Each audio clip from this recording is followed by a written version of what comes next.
Welcome back to my channel Nazia Shaikh N9۔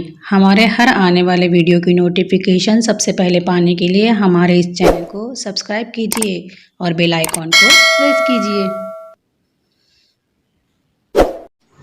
السلام علیکم ورحمۃ اللہ وبرکاتہ۔ جماعت چہارم، مضمون اردو، سبق نمبر 20 ہے صبر کا پھل۔ نانی اماں عشاء کی نماز پڑھ کر جو ہے اپنی چارپائی پر آ کر بیٹھی، بچوں نے انہیں گھیر لیا۔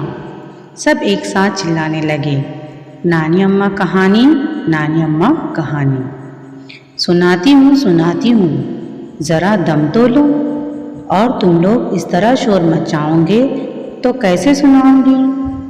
اچھا، چڑی مڑی چپ۔ اسما نے منہ پر انگلی رکھتے ہوئے کہا۔ سب بچے خاموش ہو گئے۔ نانی اماں نے خنفار کر گلا صاف کیا اور پوچھا، بتاؤ کون سی کہانی سنو گے؟ پریوں کی کہانی، عارف بولا۔ نہیں، جادوگر کی، رشیدہ بولی۔ نہیں، جنگلی جانوروں کی، اسماعیل نے زور دے کر کہا۔ نانی اماں بولی، بچوں یہ کہانیاں تو تم ہمیشہ سنتے رہتے ہو، آج میں تمہیں ایک ایسے پیغمبر کی سچی کہانی سناتی ہوں جو بہت صبر والے تھے۔ تمام بچے ہاتھ باندھ کر بیٹھ گئے اور نانی اماں نے کہانی سنانا شروع کیا۔ حضرت ایوب علیہ السلام اللہ کے ایک پیغمبر ہو گزرے ہیں۔ آپ بہت مالدار اور خوشحال تھے۔ آپ کی کئی اولادیں تھیں۔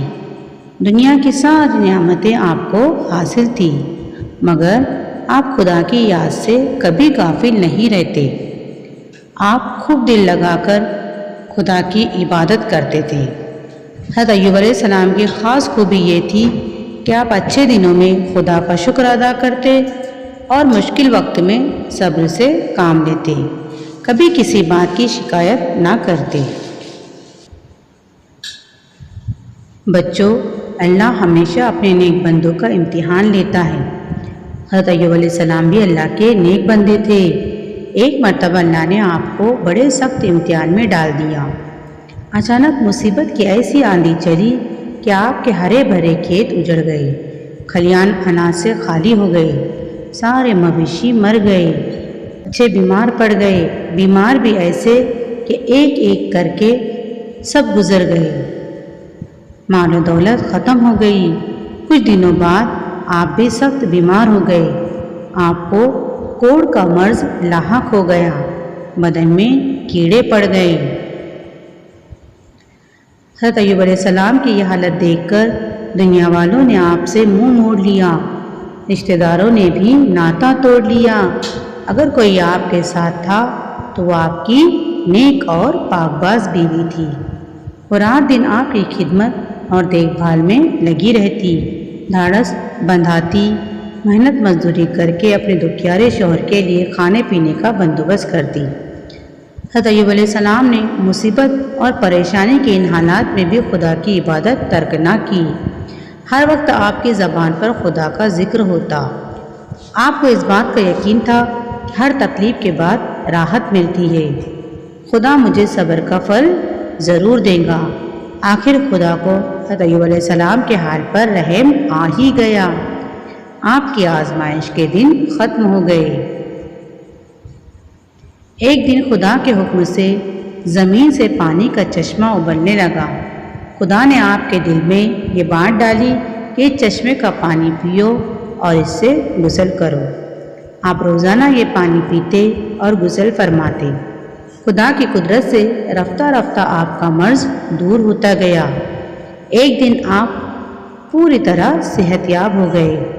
آپ کے کھیت بھی ہرے بھرے ہو گئے، باغوں میں بہار آ گئی، دولت واپس مل گئی، غم کے بادل چھٹ گئے، زندگی میں خوشیاں لوٹ آئی۔ حضرت ایوب علیہ السلام امتحان میں پورے اترے تھے۔ کہانی ختم ہونے کے بعد نانی اماں نے پوچھا، بچوں بتاؤ تم نے اس کہانی سے کیا سیکھا؟ اسما جو عمر میں سب سے بڑی اور سیانی تھی بولی، نانی اماں ہم نے سیکھا کہ صبر کا پھل میٹھا ہوتا ہے۔ نانی اماں نے خوش ہو کر کہا، شاباش، جاؤ اب سب اپنے اپنے بستر پر جا کر سو جاؤ، صبح اسکول جانا ہے۔ بچوں نے نانی اماں کو سلام کیا اور سونے کے لیے چلے گئے۔ اب یہاں پر سبق میں آئے ہوئے نئے الفاظ کے معنی دیے ہوئے ہیں۔ دم لینا یعنی رکنا، ٹھہرنا۔ غافل، غافل کے معنی ہے بے پرواہ۔ امتحان لینا، آزمانا۔ مرض لاحق ہونا یعنی بیماری ہو جانا۔ منہ موڑنا یعنی توجہ نہ دینا، بے مروتی کرنا۔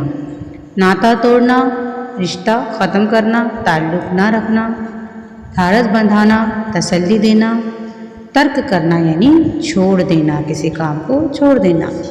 غم کے بادل چھٹنا یعنی غم دور ہونا، اور سیانی یعنی سمجھدار، ہوشیار۔